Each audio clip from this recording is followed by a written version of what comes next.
Nain, taga-Kalbayog. Kani daw ko ng kwartaha. Igo na ba ko niya ihatag sa ako para ako sa tagaan sa idea sa Crispy King about sa ingredients. Nagka-problema ni boss, nagkaaway mi. Kasi boss good, nabastos na ako ba.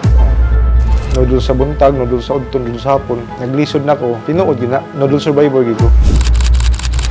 Meet Sherwin Ablen, one of the pioneering commissary heads of ERT in Visayas region, covering Katarman and Calbayo. Nagsimula bilang tagahugas ng pinggan hanggang sa maging territory head sa Crispy King.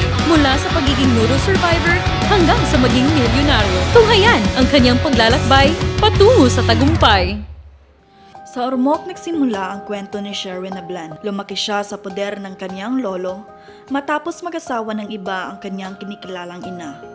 Lumaki siya bilang isang masipag na houseboy. Hindi siya nawala ng pag-asa at patuloy na nagsikap upang baguhin ang kanyang buhay. Si Boss Eric at Sherwin, magkaklase mula high school at hanggang ngayon, hindi na nagbago ang kanilang samahan. Nang nagnegosyo si Boss Eric ng LPG, kasama niya si Sherwin. Saksi siya sa hirap at pagod. Nang magbukas ng bakery si Boss Eric, si Sherwin ang nandun mula sa unang daika. Pinanood at naranasan niya ang bawat tagumpay at pagkatalo ni Boss Eric. Hindi bilang tagapagtangkilik, kundi bilang tunay na kaibigan. Pareho silang dumaan sa mahirap na buhay. Kaya't sa bawat kwento at karanasan ni Boss Eric, may malalim na pagkakaunawaan.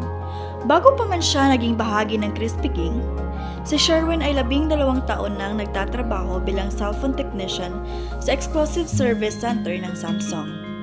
Matagal na panahon siyang naging bahagi ng industriyang ito. Ngunit noong 2015, nagsimulang bumagsak ang industriya. At sa kabila ng pagod at hirap, hindi siya tumigil sa paghahanap buhay.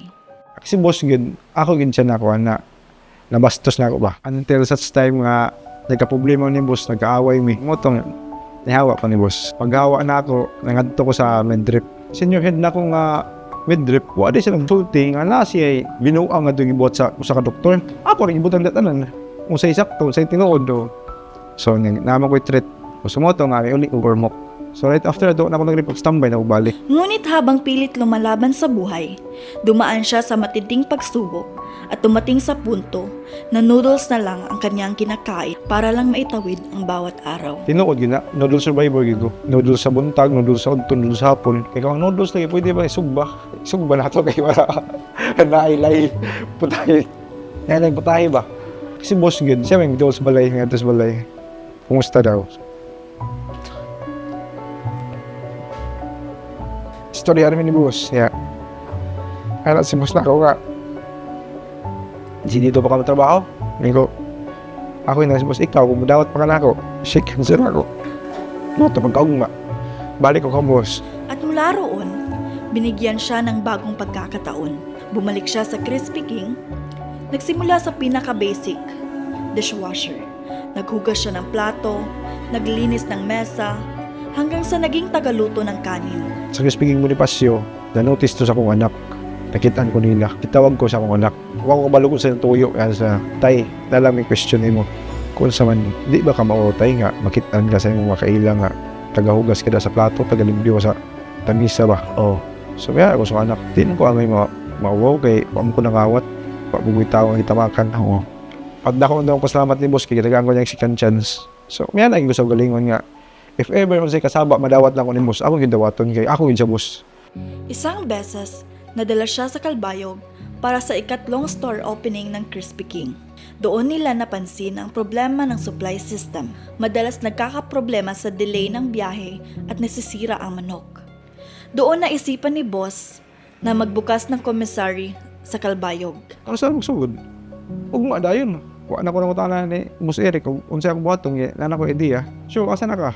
Ay, pa ulit na ko sulit. Kung saan na ko ni kwarta. Sa'yo akong buhaton. Kung pila yung kuha ni kwarta ni Bong, iguwa po na ma-deliver ni Mutan manok. Pangka lang ba? Ang commissary niya ay nagsimula sa wala. Zero capital. Ako raw sa stand-alone ko. Ako mag-purchase sa manok, ako maghugas, ako mag-cut, ako mag-marinate, ako mag-pack, ako mag-deliver, ako mag-collection. Everyday na akong routine. Lahat ay mano-mano, walang sasakyan, hirap sa pagproseso ng mga order dahil hindi pa ito maramihan. At mula umpisa, siya ang gumagawa ng lahat. Umabot pa sa punto na gabi na siyang nakakauwi. At kahit delikado ang lugar, hindi siya natinag. Patuloy siyang lumaban, dala ang determinasyon, dedikasyon at pagmamalasakit para maitaguyod ang komisaryo na iyon. At sa likod ng kanyang lakas, nandun ang kanyang asawa na naging matibay niyang katuwang.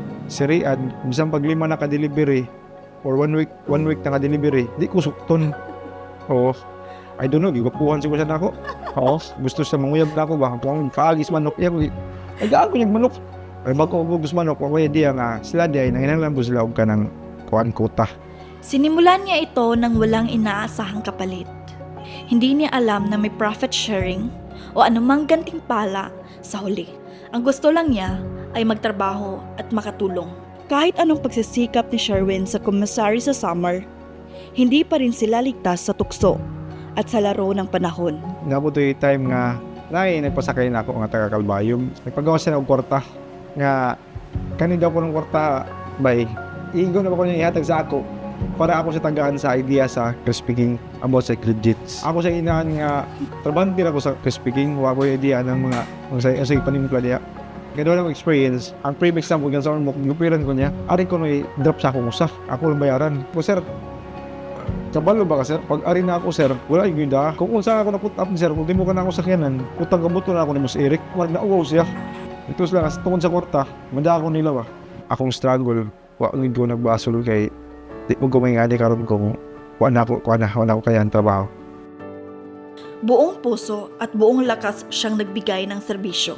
Hindi dahil sa parangal, kundi dahil sa malasakit at dedikasyon. Actually, sa life na ako before, ang akong earnings is igo-igo rin sa pamilya. Budgeted kayo. Andali ko sa Crispy King, easy na kaya kumutabang ko sa wison. Easy na kaya kumutabang sa akong mga amigo. Di na ako ka-feel og ka ng worry ba. Bali, nakabili kami ng property, house and lot dito sa Tarman Northern Samar.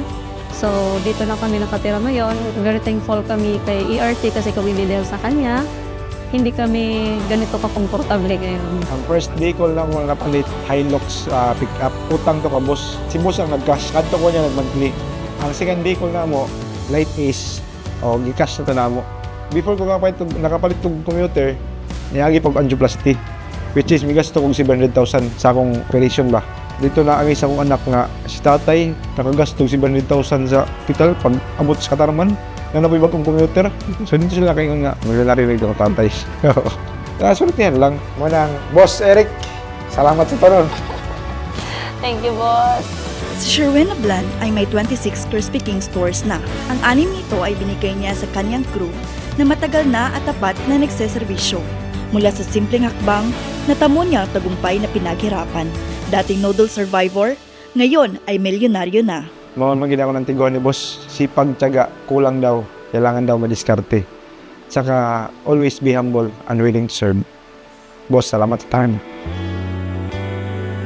Ang kaniyang kwento ay isang patunay na kahit sa pinakamadilim na bahagi ng buhay, may liwanag na naghihintay. From hopelessness to a life filled with hope.